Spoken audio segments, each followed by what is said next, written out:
All right. Randy Patrick here with Housing Bubble 2.0 news of the week.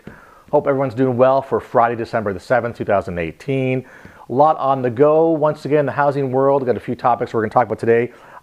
Basically, the fact that you can't handle the truth. Apparently, we can't handle the truth out there.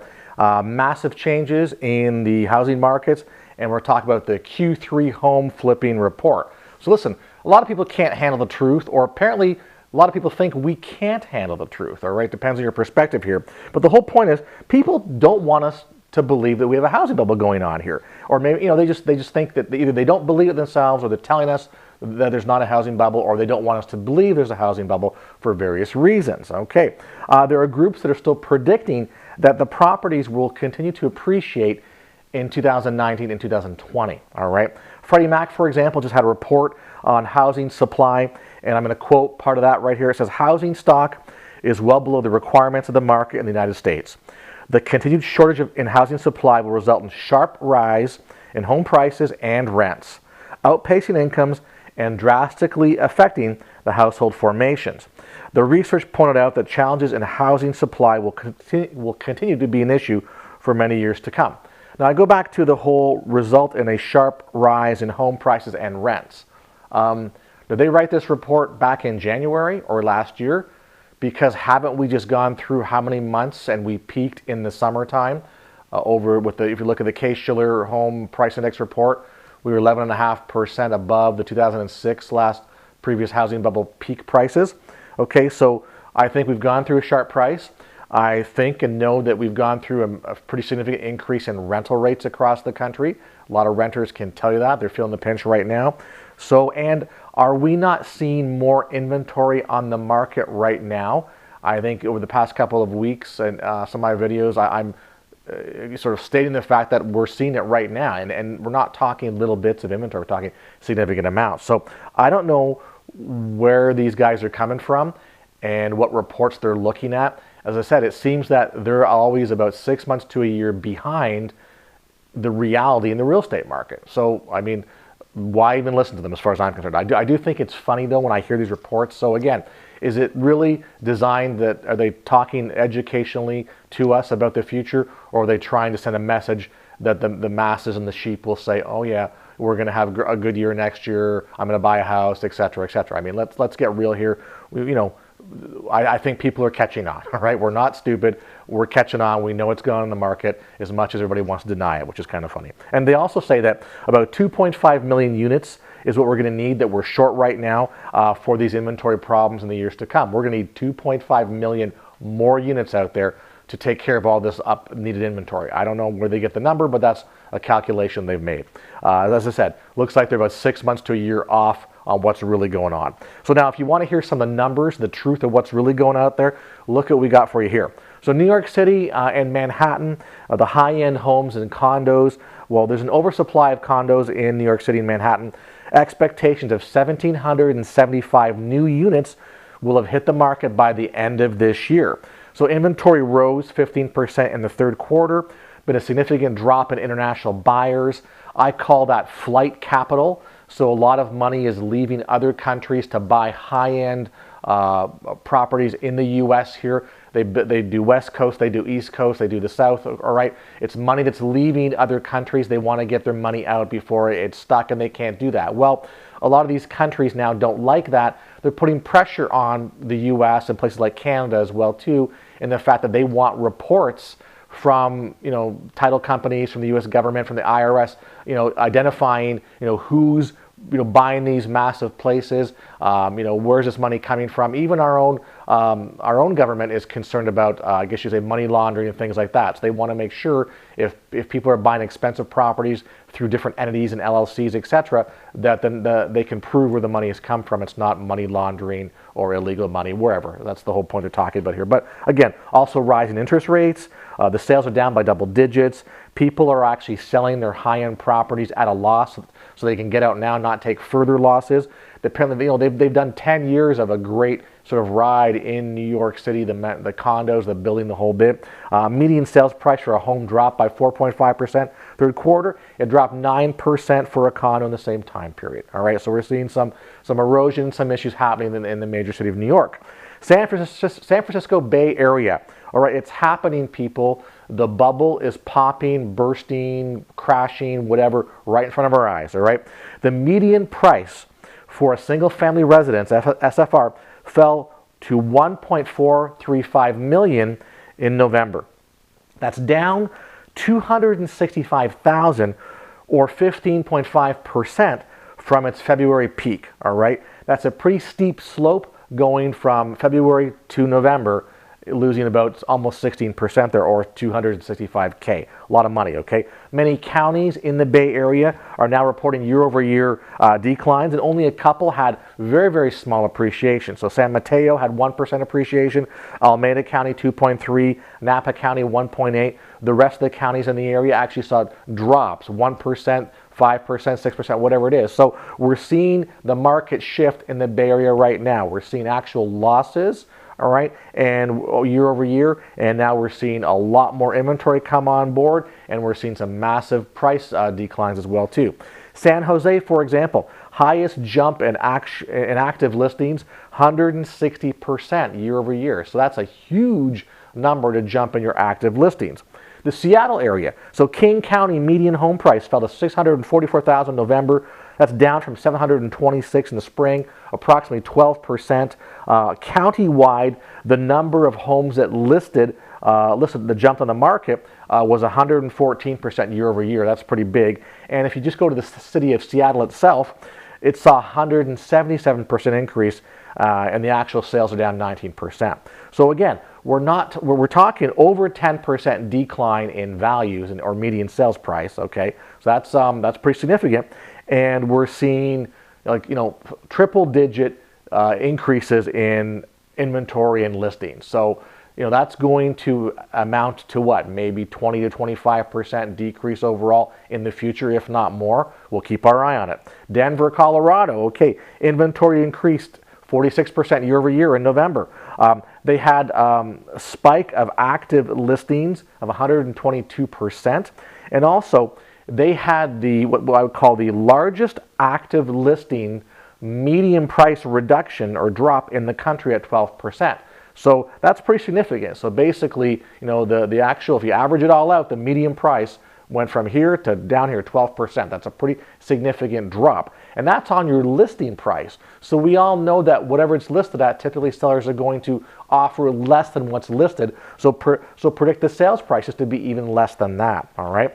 Las Vegas, the Greater Las Vegas Association of Realtors reported 7,000 homes listed for sale. That's up 54% from a year ago. So again, more and more locations are sloughing on inventory at massive rates here. Now, the cool thing about this is that right now, we're in the winter selling months. We finished November. We're in sort of the first week or so in December. We're not going to see the effect of this until probably 90, 120 days out. All right, because it's the holiday season. We all know real estate tends to slow down the holiday season. We know that the rates are kind of holding right now. I think there was a small decrease in mortgage rates the past week, but other than that, they've still gone up over the past little while. I think the Fed still is going to raise their prime rate shortly, so we're going to probably see a net effect of that coming out. And a lot of buyers are going to sit in the sidelines and wait to see what happens. So I would expect that more inventory will come on the month of December and more homes will have price reductions, but buyers aren't going to jump on this probably until the new year. So again, just, if you think about it, make a contract, go to closing probably 60 days out, on average. So if not more, so again, 90 to 120 days out, we'll probably see the effect of all this inventory come in the market. It'll be very interesting to see how much declines in price we see at that point. All right, let's go to the quarter three 2018 home flipping report. All right, the number of flipped homes was down 12% from a year ago. That's the lowest level since Q1 2015. That's 3 consecutive year-over-year decreases, quarter decreases for flipping.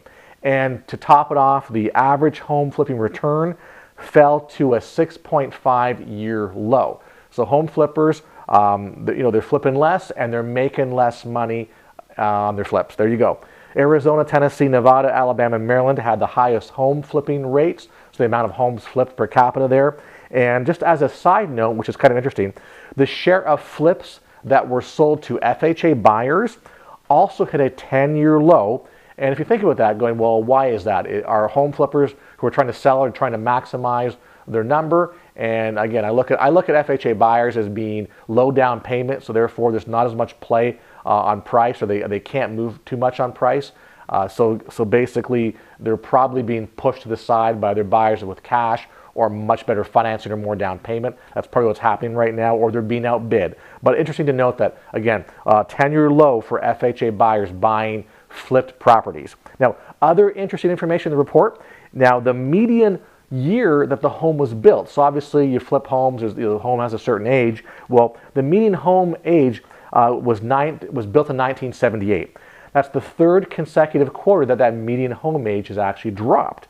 And to go with that, the median square foot is actually the smallest since the data was collected starting in 2000. So the median square footage of a flipped home was 1,408 square feet, which again is the smallest since the data was collected. So that's kind of interesting.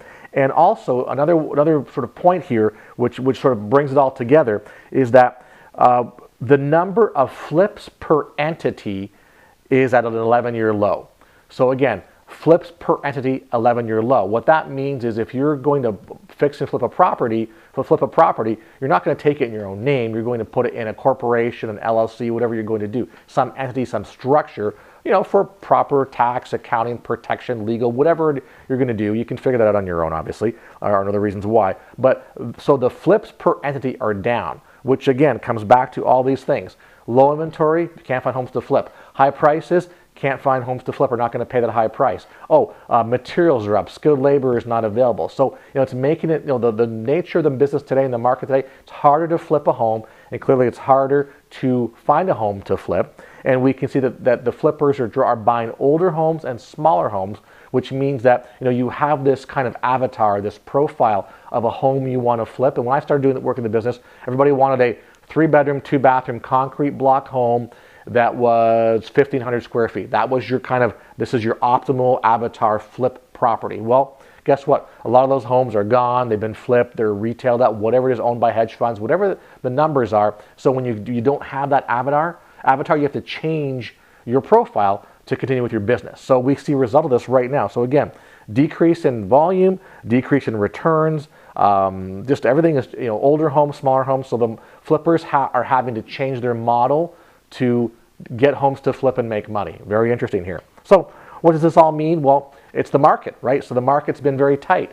So I know that retail buyers are also competing with home flippers because they can use a 203K FHA loan if they wanted to. There's other loans that have rehab opportunities. So if you can't find a nice retail home, then you're going to buy a home, if you want one bad enough, that you're going to put some sweat equity and some money in, just because you can probably get a little better price and you actually can get the home. So there's a lot of competition in that sort of area. Clearly, there's a lot of competition in what I would call the affordable housing range. That's where a lot of the issues are at right now. So again, that's going to change because now, as time goes on, as we see across the country, and especially some of the mega cities out there, we're seeing a lot more inventory come on the market. And again, we focus a lot on New York, Miami, Seattle, San Fran, because that's the high-profile cities. But like the last housing bubble and crisis, typically it all starts there. That's the most obvious, and it works its way down. So you may not live in these locations, but it's going to start to happen in your location. It's already started to, and if you're not aware of it, it's going to get more profile as time goes on.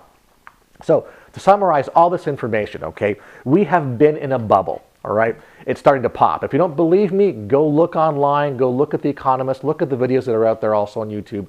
Pretty much everybody says we're in a bubble. A few people are trying to deny it or kind of push it off and trying to sort of, make sure we're not scared. I don't think we're scared. I think we're actually waiting for this bubble right now to correct the market so people can actually buy homes and live in the homes. So you can't stop it. Bubbles just don't go away. They don't deflate. They burst. And we're seeing this starting to happen in many locations. Our access to information is a heck of a lot greater than it was back in 2007 and 8. So as I said before, I didn't get on Facebook. I looked at my Facebook thing until 2009.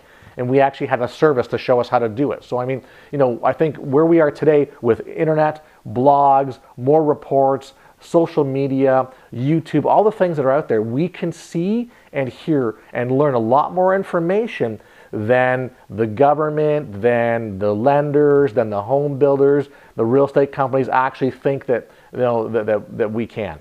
And look at it this way, people, what do? They look up on Zillow their home value. Even though that's a flawed value, it's still a starting point as far as I'm concerned. So people can look at homes for sale and see what's going on in micro levels or macro levels. Doesn't matter what it is. There's that information is there for you to make up your own mind and get your own thoughts together. So that's the whole thing. I think that the slide is starting to happen faster than expected, or maybe it happened fast before, but we just weren't aware of it. But now we're fully aware of it. We're actually watching it take place, which is really kind of cool. So again, you could read reports and see statistics in real time. You can look at theories and concepts. You can make up your own mind whether you believe them or not. And again, we're still in the slow period. We're in the winter selling season right now, which is traditionally slow. We're approaching the holiday season, which not much really happens. And we're seeing this massive increase in inventory, and we're seeing some significant decreases in values and what people are willing to pay. We're also seeing a whole segment of buyers who are probably not going to buy too much over December, and they're going to wait to see where the interest rates go and where mortgages go, and wait for more inventory to come in and create more seller competition. We're shifting from what was a seller market, multiple offers, to now towards a buyer's market where sellers are going to have to compete with lower prices and incentives for buyers that are out there these days, because you have to offset that increase in rate that's going to cost them more money on their mortgage needs to be offset by reduction in price so they can still buy the house. So that's what the scoop is.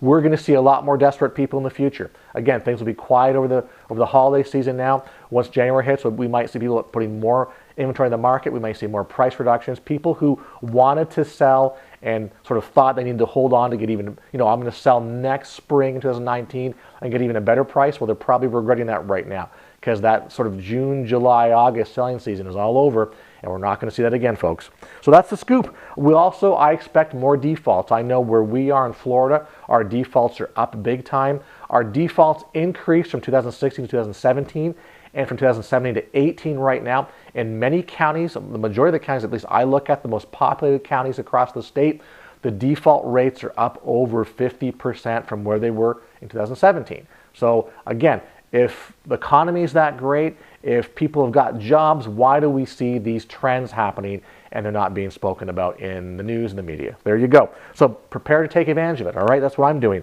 So that's the scoop. On another note here, we still haven't named our kitten yet. We don't have a consensus here in our house. We do have 3 other cats, so we're trying to keep a certain theme here. I appreciate the comments and the names that I've told my family about, and they all got shot down, unfortunately. So she's my new co-host. She's actually over there sleeping right now. I thought she'd jump on the table, but didn't do that. So maybe next video. But she's my new co-host. I'm going to call her Bubble Kitty or Bubble Cat as she gets older. So anyway, that's the scoop on our cat. So hope you enjoy it. Anyway, thank you for the views.